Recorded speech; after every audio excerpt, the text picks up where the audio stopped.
A brief summary of what Luang Por was saying. He was saying he's very happy to be here with you today. As I mentioned, we invited him on. He's been in Sydney and Adelaide, and he's now come to us.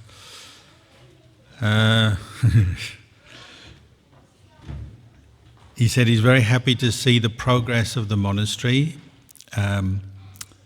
We've been here 24 years and gradually built up the material side of the monastery, the Abozada hall, this hall, the kitchens, and then all the accommodations. So we now have a very convenient place for practicing the Dhamma. The Sangha can live comfortably. He said it's so comfortable. If you go down to the kitchen today, it looks like a restaurant with so much food and things on offer there for the Sangha and for all of you. So that's a sign of the progress of the monastery, partly the hard work of Ajahn Kalyano, partly the hard work of the Sangha, partly the hard work of the committee, particularly the Su family, Jeffrey Belian, who began the whole project by buying the land on the hill and offering that to the Sangha. Jeffrey travelled to what Mapjan with the title deed offered to Luang Por Anan, and then Luang Por Anan and myself offered it to Luang Por Liam, and it became a branch monastery of Ajahn Chah. So the reason the monastery has flourished over the years, Luang Por Anan was saying, is because we've kept up the way of practice of Ajahn Chah. We've tried not to deviate or introduce new things very much, just try and preserve the way Ajahn Chah taught us how to practice to live as monks, simply, without seeking a lot in terms of material gain, fame and fortune, the normal worldly goals of people. Our goal is the Dhamma, Nibbana, the end of suffering.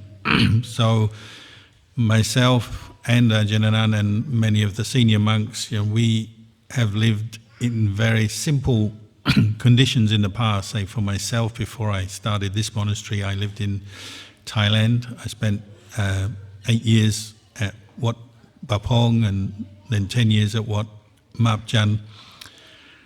And sometimes we go off into the forest. There's a big forest near Wat Mapjan called Wat Khao Chumao National Park, where they have elephants and tigers and snakes. And so Luang Por was just lifting one story.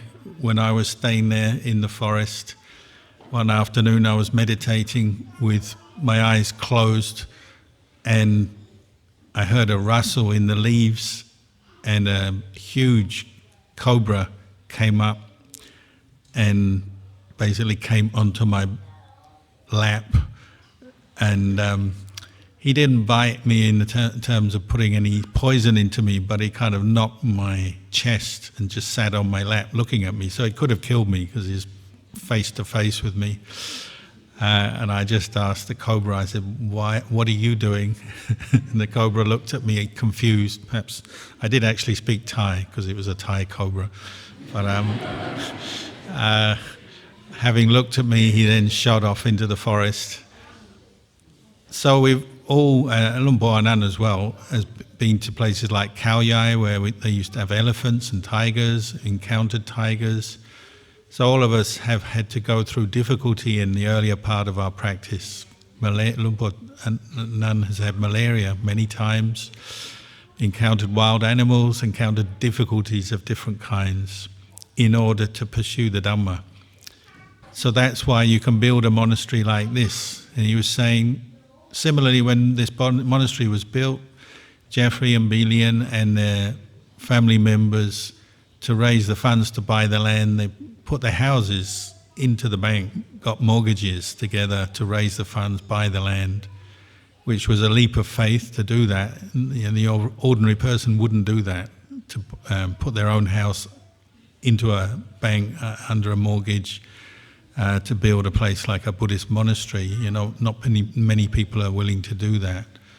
The fact that they could do that is a sign they've probably done it before. They have faith from previous lives, just as the Sangha do.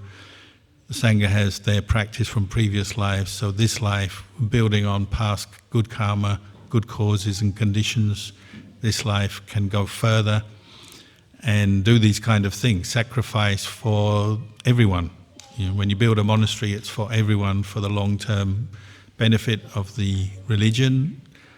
And we managed to build an Uposatha hall so people can come here and train and ordain as Buddhist monks, which again will extend the life of Buddhism, because without Sangha, the Buddhism will probably fade away.